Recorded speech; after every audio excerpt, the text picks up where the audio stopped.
하나님의 말씀 유다서 4절에서 10절 말씀입니다. 유다서 4절에서 10절 하나님의 귀하신 말씀이 이러합니다. 이는 가만히 들어온 사람 몇이 있음이라. 그들은 옛적부터 이 판결을 받기로 미리 기록된 자니 경건하지 아니하여 우리 하나님의 은혜를 도리어 방탕한 것으로 바꾸고 홀로 하나이신 주제 곧 우리 주 예수 그리스도를 부인하는 자니라. 너희가 본래 모든 사실을 알고 있으나 내가 너희로 다시 생각나게 하고자 하노라. 주께서 백성을 애굽에서 구원하여 내시고 후에 믿지 않는 자들을 명하셨으며 또 자기 지위를 지키지 아니하고 자기 처소를 떠난 천사들을 큰 날의 심판까지 영원한 결박으로 흑암에 가두셨으며 소돔과 고모라와 그 이웃 도시들도 그들과 같은 행동으로 음란하여 다른 육체를 따라가다가 영원한 불의 형벌을 받음으로 거울이 되었느니라. 그러한데 꿈꾸는 이 사람들도 그와 같이 육체를 더럽히며 권위를 업신여기며 영광을 비방하는도다.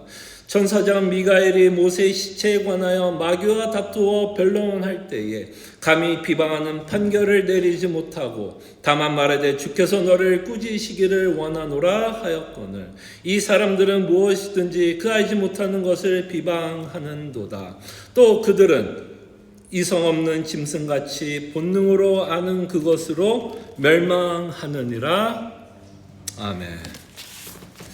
오늘 우리가 유다서를 통해서 하나님께서 우리에게 말씀하시는 내용은 하나님께서 거짓 교사들과 불경건한 사람들을 어떤 식으로 심판하고 있는 경고의 메시지를 우리에게 기록하고 있습니다.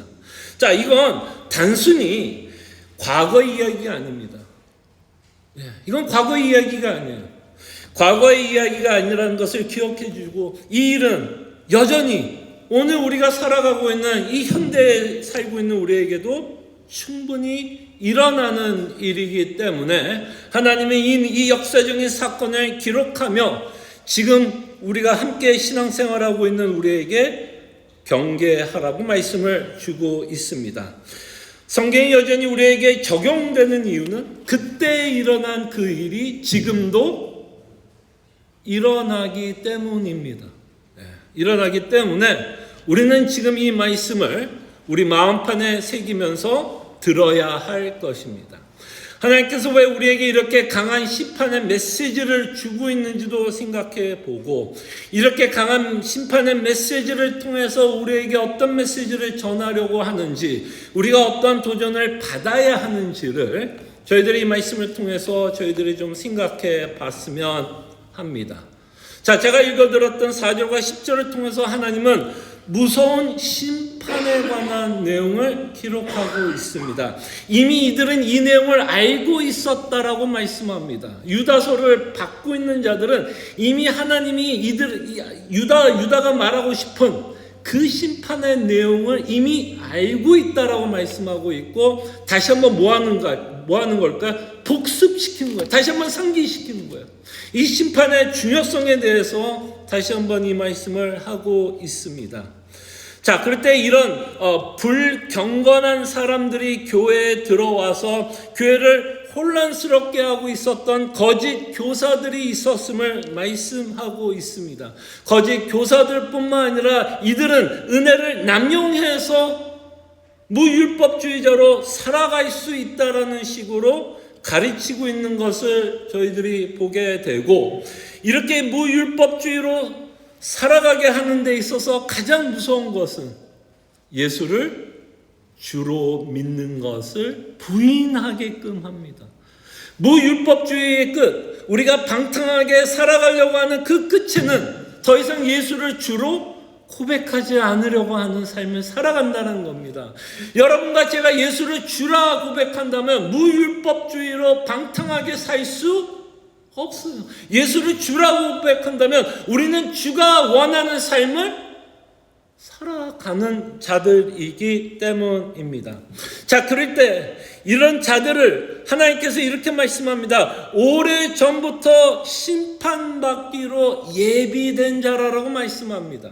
자, 이 말은 뭘까요? 오래전부터 심판받기로 예비된 자라고 말씀하시면서 무엇을 말씀하냐면 이런 자들은 하나님의 심판에서 벗어날 수 없다라고 우리에게 말씀합니다. 그들의 죄악의 심각성을 강조하기 위해 유다는 이런 사람들에 대해서 하나님께서 과거에 특별히 구약의 역사를 통해서 어떤 일을 일으켜셨는지를 역사적인 사건을 통해서 말씀합니다. 이런 의미에서 우리는 성경을 알아야 돼요. 역사적인 팩트를 알아야 됩니다. 지금 유다가 하는 이야기가 뭐예요? 구약에 기록됐던 그 역사적인 팩트를 가지고 하나님의 심판을 이야기하고 있다면 우리가 이 팩트를 모르면 우리 또한 이 심판이 우리에게 전하고자 하는 메시지를 받기가 힘들 것입니다. 그런 의미에서 우리는 성경을 열심히 읽습니다. 성경이 무엇을 기록하고 있고 어떤 역사적인 팩트를 기록하고 있는지 우리는 그 팩트를 알아야만 그 팩트를 기반으로 해서 하나님께서 우리에게 말씀하시고자 하는 내용을 알게 됩니다. 그럴 때 세 가지 내용을 가지고 유다는 말씀합니다. 하나님께서 이런 자들을 어떻게 하셨는지를 세 가지 내용을 통해서 말씀하고 있는데 첫째는 뭐였죠? 애굽에서 구원받았지만 하나님 앞에 불신했던 이스라엘을 향해 하나님은 심판하셨다라는 내용을 말씀합니다. 그럴 때 우리 이 내용 엄청 오래 살펴봤죠. 어떤 내용을 가지고 우리가 이 내용을 살펴봤죠? 다 알고 있는데 표정 그렇게 짓는 거죠? 신명기. 그래서 우리가 신명기를 오랫동안 살펴보면서 우리가 끊임없이 보았던 이스라엘의 모습은 뭐였어요? 끊임없이 하나님께 대적하고 있었고 불신했고 하나님이 시험했을 때 하나님은 그들을 향해 어떻게 했어요? 심판하셨습니다. 그래서 그들의 심판은 어떤 식으로 나왔어요? 40년 동안 광야 안에서 살아가게 했다라는 것, 그 심판의 내용을 우리는 봤습니다. 그 다음에 둘째로는 자기 위치를 지키지 않고 타락한 천사들에 향해서도 하나님께서 어떤 식으로 심판했는지를 우리에게 말씀하고 있습니다. 그 다음에 세 번째로 말씀하고 있는 건 뭐냐면 음란과 부자연스러운 정욕에 빠져 영원한 불의 형벌을 받은 어디? 소돔과 고모라의 예를 들어서 우리에게 말씀하고 있습니다. 이런 자들은 하나님이 어떻게 한다고요? 이렇게 불순종하는 자들은 하나님이 어떻게 하신다고요? 하나님께서 심판하신다고 우리에게 말씀합니다. 이렇게 하나님을 대적했던 자들은 하나님의 심판을 모면할 수 없다라고 말씀하며 이 거짓 교사들에 향한 하나님의 진노를 우리에게 보여주고 있다라고 생각해 볼 수 있을 것입니다. 자, 그러면서 11절부터 16절을 통해서 구체적으로, 좀 더 구체적으로 하나님께서 왜 이 세상을 심판하고 있는지에 대해서 말씀하는데요. 그냥 여러분들 혹시 시간이 되시면 다시 한번 읽어보시기 바랍니다. 11절부터 16절까지 다시 한번 구체적으로 유다를 통해서 하나님께서 세상을 어떻게 심판하고 있는지에 대한 내용을 기록하는데요. 꿈꾸는 자들처럼 육체를 더럽히고 권위를 무시하며 영광스러운 존재들을 비방했을 때 하나님은 그들을 심판했다라고 말씀합니다. 그리고 하나님 앞에 죄를 지었던 자들은 스스로 파멸을 자초한다라고 말씀하고 있습니다. 하나님의 심판을 끊임없이 우리에게 말씀하고 있는 것을 보게 됩니다. 이 사람들은 겉으로 깊은 신앙인 같이 보이고 믿음의 삶을 살아가는 자들 같이 보였지만 이들을 통해서 교회는 굉장히 혼란스럽게 되고 하나님의 공동체가 흔들리고 있었다라고 말씀합니다. 이들의 특징을 마지막으로 정리하고 있는 구절이 16절이에요. 자, 지금까지 제가 말씀하는 거 다 잊어버려도 16절에 있는 내용만 여러분 기억하십시오. 이런 자들을 하나님이 어떻게 한다고요? 심판하신다는 얘기입니다. 심판하신다는 말이에요. 이들의 특징을 16절에 보면 이렇게 말합니다. 그들은 늘 뭐 했다라고 말하죠? 불평한다라고 말씀합니다. 이들의 특징이 뭐예요? 늘 불평한다. 갑자기 도둑이 재발절이죠? 이게 누구 얘기예요? 우리 얘기예요. 우리 얘기 지금. 그 다음에 늘 불평하고 남을 비난하며 자신의 나쁜 욕망을 따르고, 좀 전에 장로님이 기도했던 것처럼 끊임없이 우리는 뭐를 따라 살아요? 우리의 욕심을 따라 살아가려고 하는 우리의 모습. 스스로 과시한다라고도 표현합니다. 사실 스스로 과시. 이거를 다른 단어로 쓰면 허영. 헛된 영광을 인간을 추구하게 되며 사람들에게 자신을 자랑하고 싶고 과시하고 싶고 사람들이 나를 인정해 주기를 원하는 삶을 살아간다고 말씀합니다. 그리고 마지막으로 말씀하는 게 남에게 아첨을 하면서 살아간다라고 말합니다.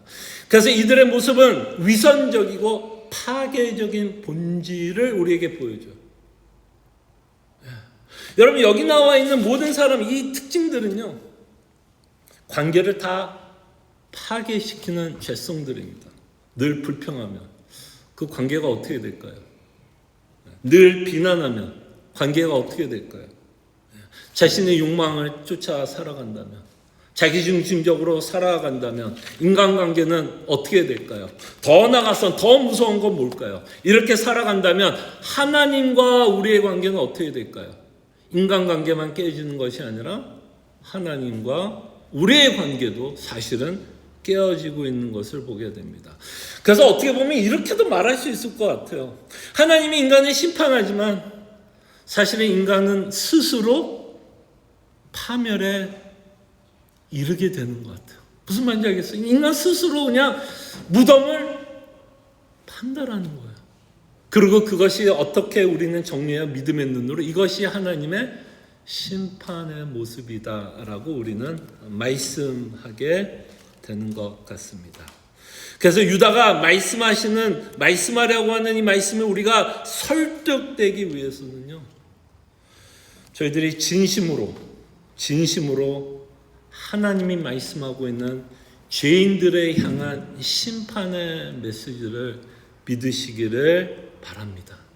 이 심판의 메시지가 설득되지 않고서는 지금 하나님이 우리에게 말씀하시고자 하는 말을 우리는 이해할 수 없습니다. 요약하자면 교회에 침투한 불경건한 거짓 교사들의 특징과 그들의 결국을 하나님께서 경고하고 있고, 하나님의 은혜를 남용하지 말 것을 말씀하며 주님을 부인하지 않고 살아갈 것을 우리에게 말씀하고 있습니다. 그럴 때 어떤 자가 지혜로운 자일까요? 어떤 자가 지혜로운 자일까요? 심판을 믿는 자. 심판을 믿는 자가 지혜로운 자고, 이 심판을 부정하는 자는 그때는 부정할 수 있겠죠. 지금은 부정할 수 있겠죠. 하나님의 심판이 없을 거라고 지금은 우리가 부정할 수 있지만 마지막 날에는 모든 자들이 부정하지 못할 것입니다. 근데 그때 후회하면 그때는 이미 늦었어요. 이미 버스는 떠났습니다.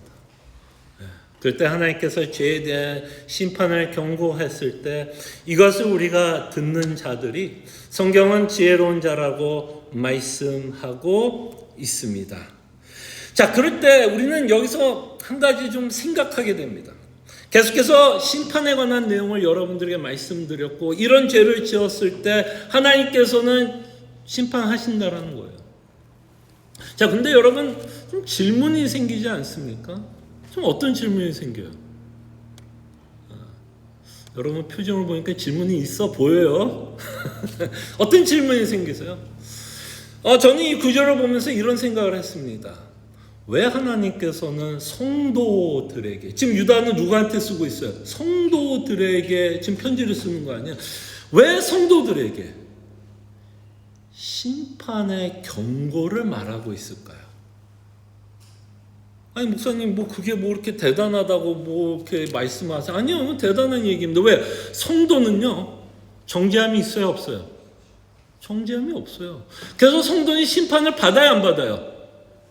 성도는 심판 받을 수 있는 자가 아니에요. 근데 유다가 누구한테 쓴다고요? 성도들에게. 심판을 받지 않을 자에게 굳이 하나님이 심판에 대한 이야기를 할 필요가 있을까요, 없을까요? 그렇잖아요. 여러분 제 논리를 이해가 되십니까? 굳이 하나님이 성도들이 심판을 받지 않을 건데 왜 하나님은 성도들에게 이 심판의 경고를 하고 있을까요? 내가 만약에 심판을 받아야 되는 자라면 당연히 이 경고를 들어야겠지만 우리가 그리스도 안에 있는 자에게는 정죄함이 없기 때문에 다시는 심판을 받지 않을 것을 하나님께서 약속하고 있는데 왜 하나님은 우리에게 이 심판의 내용을 우리에게 말씀하고 있나요? 우리에게 말씀하고 있다는 거예요. 심판의 내용을 우리에게 말씀하고 있습니다. 왜 말씀하고 있냐면 이 심판의 내용을 통해서 하나님은 하나님의 백성들이 이 땅에서 어떤 삶을 살아가야 한다라는 것을 강하게 지금 경고하고 있고 채찍하려고 지금 말씀하는 겁니다.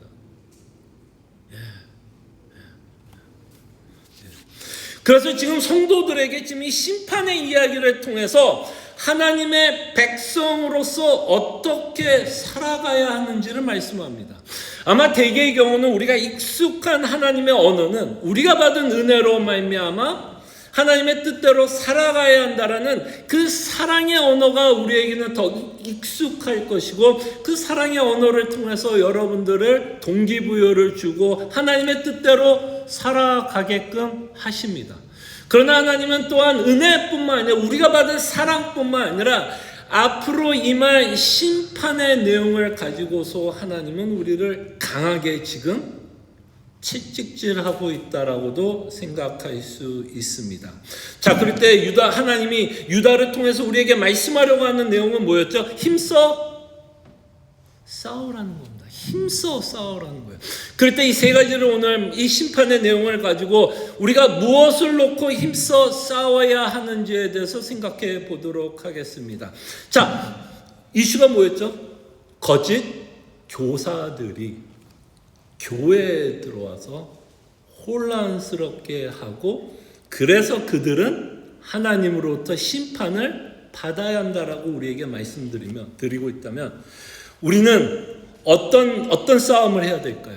어떤 싸움을 할까요? 진리를 사수하기 위해서 힘써 싸워야 합니다.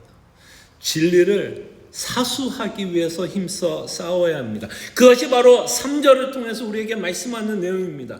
사랑하는 자들아, 우리가 일반으로 받은 구원에 관하여 내가 너에게 편지하려던 생각을 온전히 하여 너에게 성도에게 단번에 주신 믿음의 도를 위하여 힘써 싸워라 권한다라고 말씀합니다. 지금 무슨 얘기를 했죠?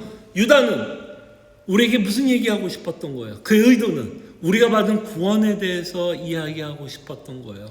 정말 하나님이 우리를 얼마나 사랑하고 있음을, 우리가 받은 구원의 은혜가 얼마나 큰지를 우리에게 설명하고 싶었는데 딱 교회 상황을 보니까 이것보다 더 긴급한 문제가 있었다라는 것을 보게 됩니다. 거짓 선지자들이 교회에 들어와서 그들이 마땅히 믿어야 할 내용을 혼란스럽게 하고 있는 것을 저희들은 보게 됩니다. 그래서 4절에 보니까 뭐라고 그래요? 거짓 교사들이 뭐 했다고요? 가만히 들어왔다라고 말씀합니다. 이 가만히 들어왔다라는 말이 뭘까요, 여러분?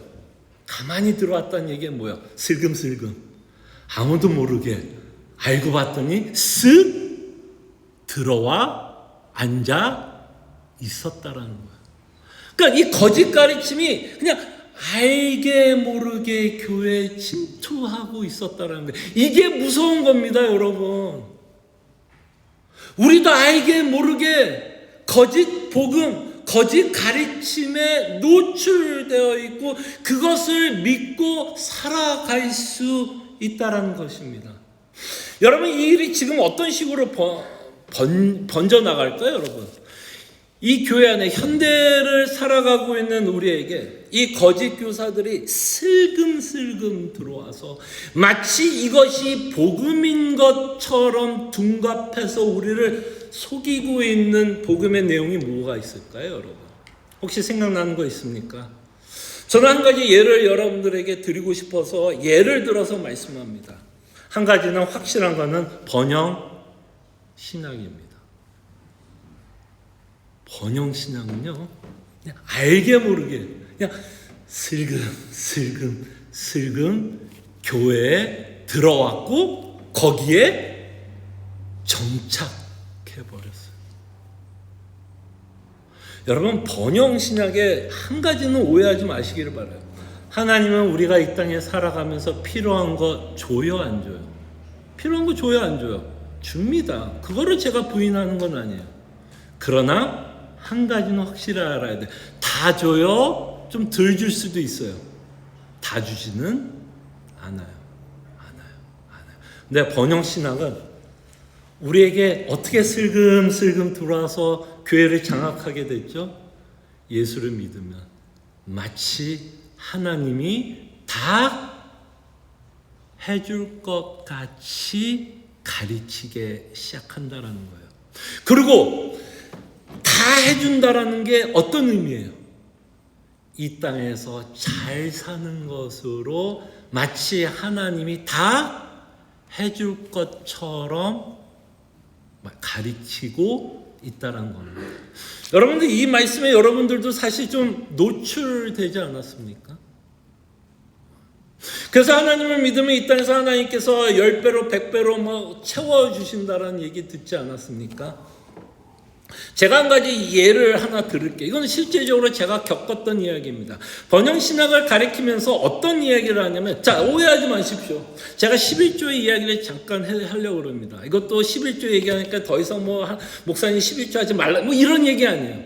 근데 제가 어렸을 때 이제 교회 생활하면서 이런 설교를 좀 듣게 되었습니다. 11조를 내면 하나님께서 이 땅의 것에 채워주신다라는 식으로 설교를 했어요. 여러분 혹시 저만 들었던 내용 아니죠?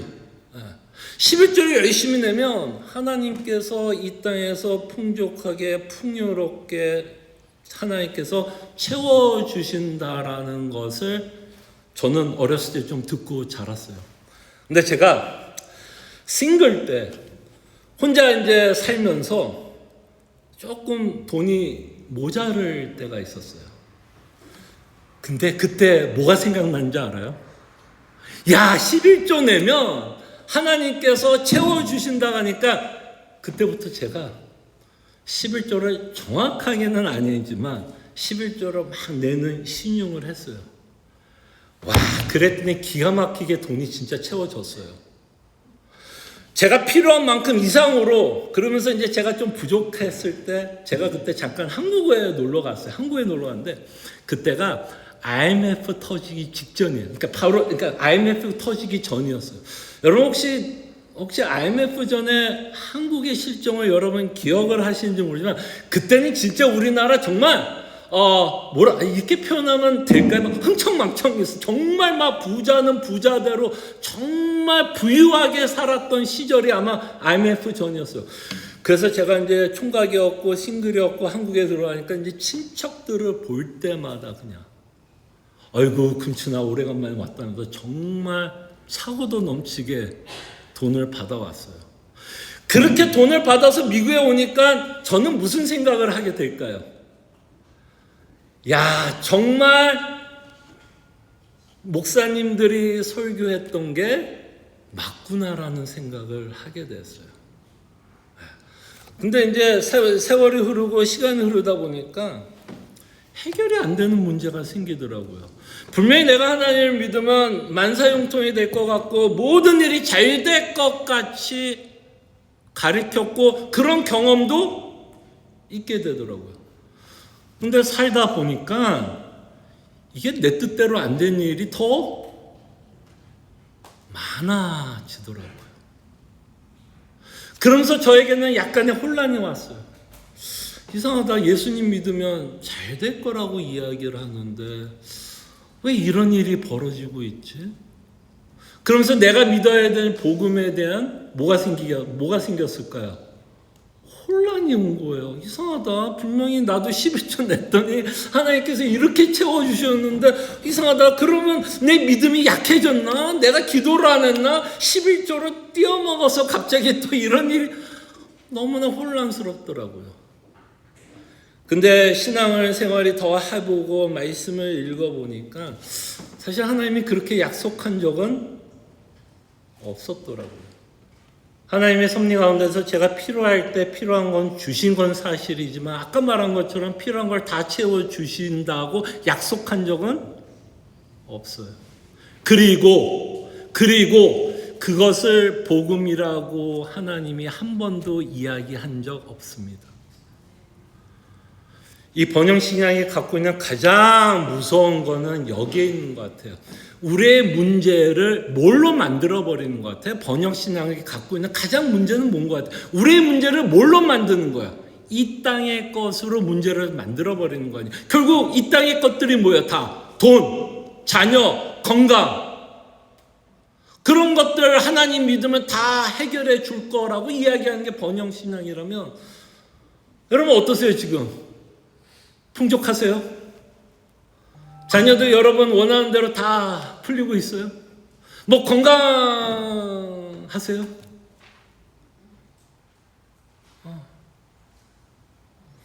그때 진짜 번영신앙은 지금 우리를 너무 혼란스럽게 합니다. 정말 이 번영신앙의 가장 무서운 건 예수 그리스도의 십자가를 왜곡시키는 겁니다. 예수님이 우리 돈 문제 해결하려고 오신 건 아닌 것 같아요. 필요하면 주실 때도 있어요. 그러나 그것을 해결하기 위해서 오신 분은 아니에요. 그죠? 그건 아니잖아요. 그럴 때 번영신앙은 알게 모르게 쉽게 우리 교회 뭐 시애틀 남포제를 말하는 게 아니라 현대교회에 들어오게 돼서 우리를 속이는 것 같아요. 여기에 속으면 문제가 뭐냐면 고난이 왔을 때 답이 없게 돼요.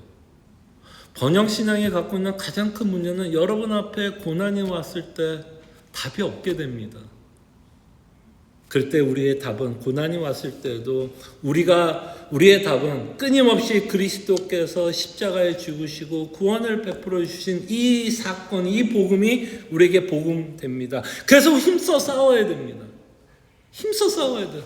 여러분들의 욕심과 싸워야 됩니다. 여러분 번영신학이 왜 먹힐까요, 여러분? 왜 사람들이 그토록 그것에 설득될까요?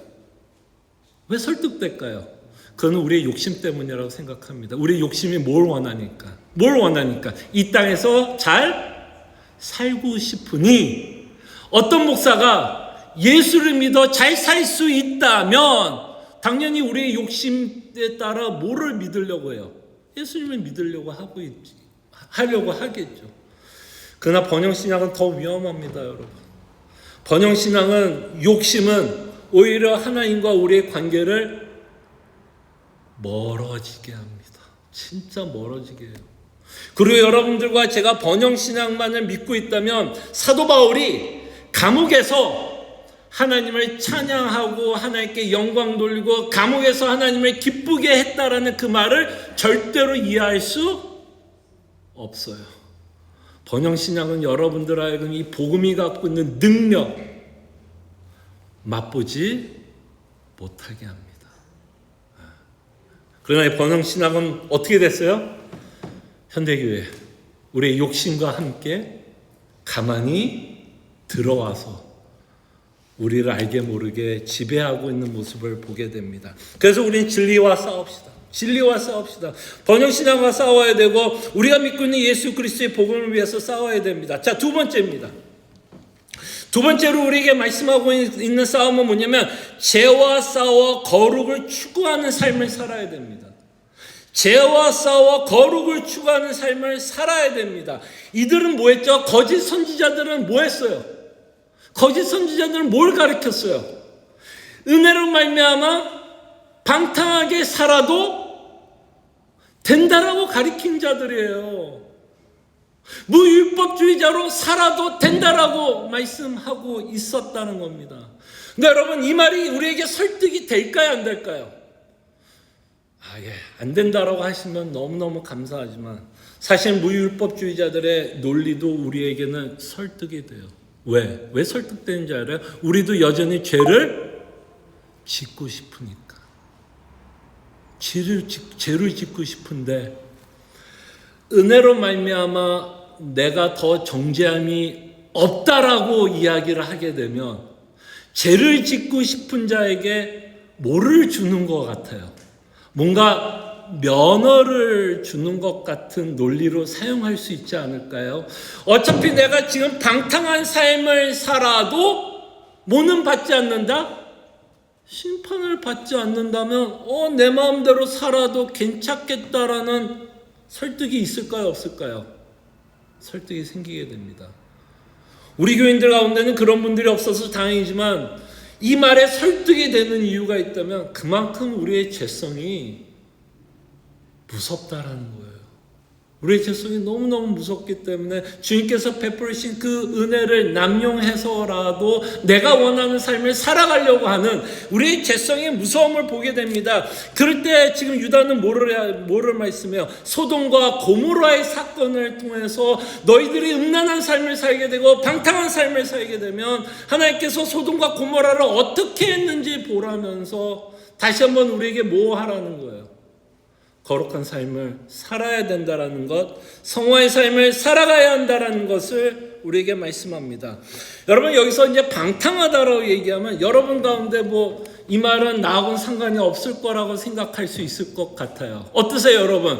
지금 유다는 방탕한 자들을 지금 혼내고 있어요. 책망하고 있어요. 여러분, 우리 가운데서 방탕하게 산다라고 생각하는 사람 있어요? 어디 가서 술 마시고 마약하고 문란한 삶을 여기 사시는 분은 없을 거라고 생각이 듭니다. 근데 여러분들은 방탕한 삶을 그저 술 마시고 마약하고 문란한 삶을 살아간다라고 생각하시면 안 돼요. 성경은 그렇게 방탕한 것을 그냥 우리의 육체적으로 기쁨을 추구하는 삶을 방탕하다라고 이야기하지 않습니다. 우리의 방탕함은 영적으로도 방탕함이 있을 수 있습니다. 성경에서 구약을 통해서 끊임없이 하나님이 이스라엘 백성을 향해서 내가 너의 남편이 되었다라고 말씀하고 있죠. 내가 너의 남편이다. 그럼에도 불구하고 이스라엘 민족은 어떻게 살았어요?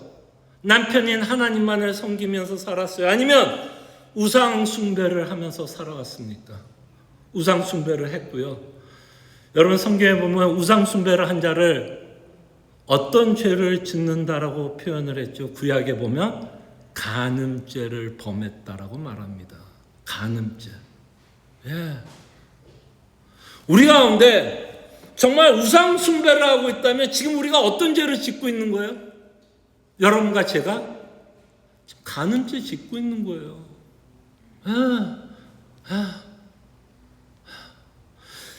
하나님으로 만족하지 못하고 예수님으로 만족하지 못하고 복음으로 만족하지 못하고 다른 것을 통해서 끊임없이 만족과 기쁨을 느끼며 살아가려고 하면 여러분과 저도 지금 말씀하는 방탕한 삶을 살아가고 있는 거예요.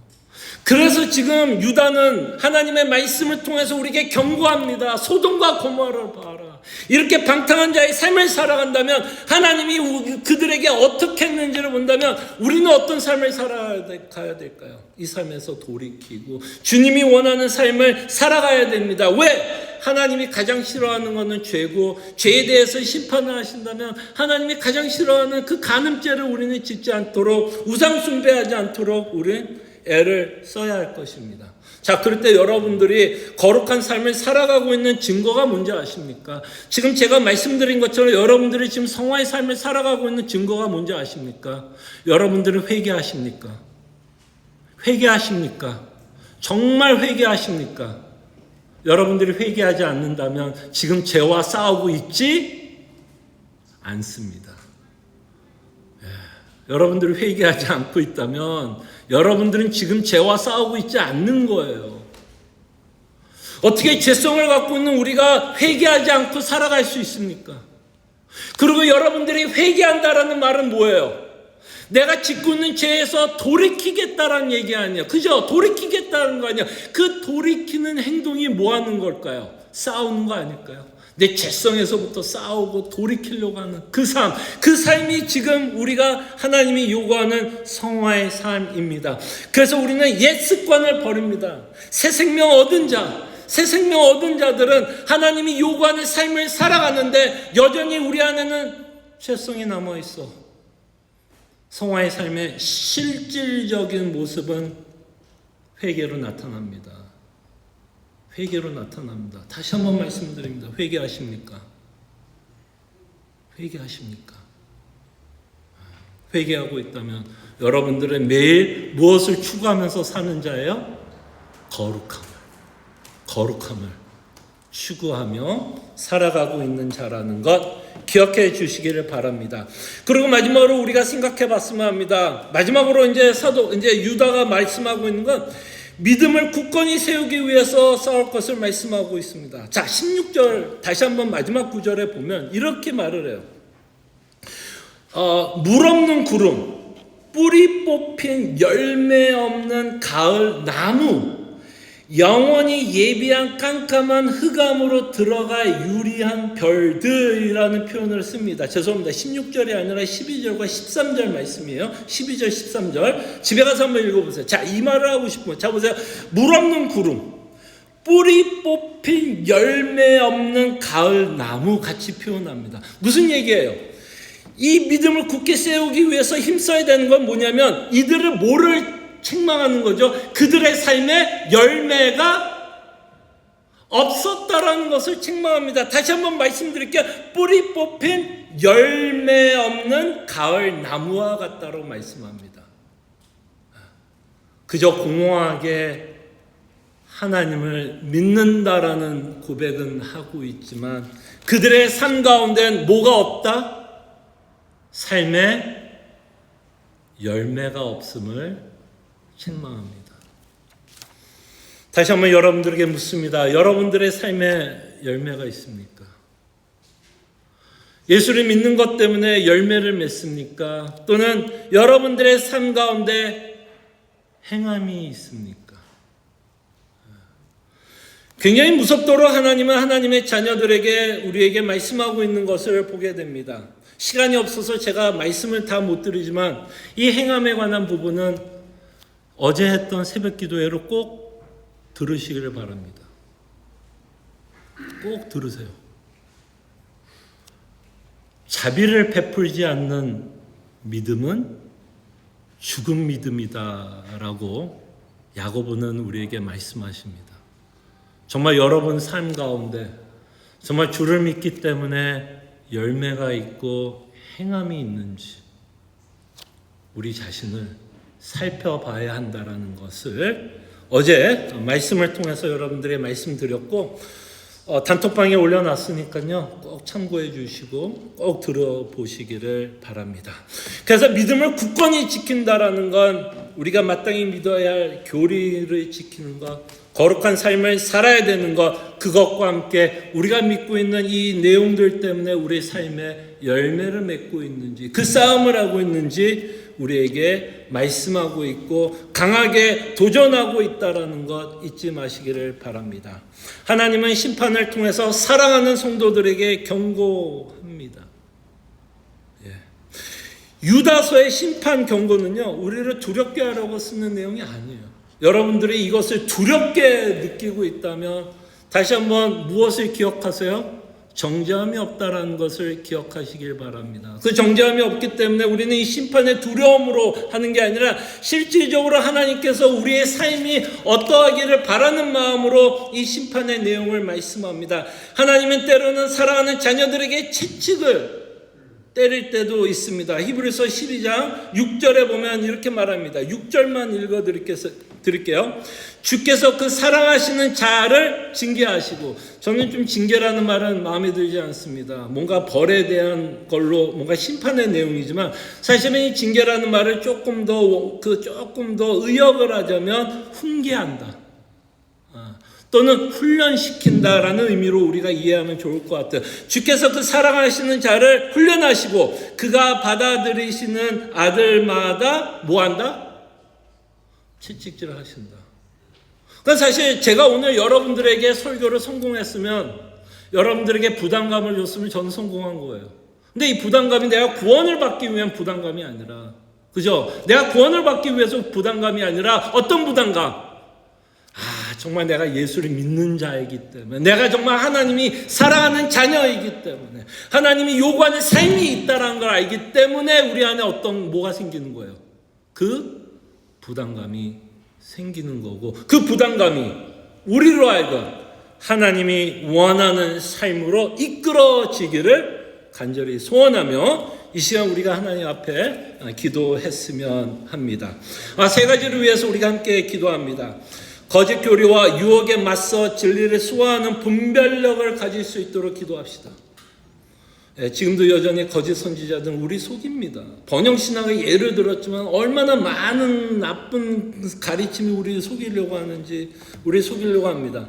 죄와 싸워 거룩한 삶을 추구하며 성화의 열매를 맺을 수 있도록 기도합시다. 쉽게 말할게요. 우리는 참으로 회개하면서 살아가고 있는지, 여러분과 저는 참으로 회개하면서 살아가고 있는지, 그다음에 마지막으로 믿음을 지키며 믿음으로 말미암아 행함과 열매를 맺고 살아갈 수 있도록 이 시간 우리가 함께 하나님께 기도하는 시간 가졌으면 합니다. 기도하죠.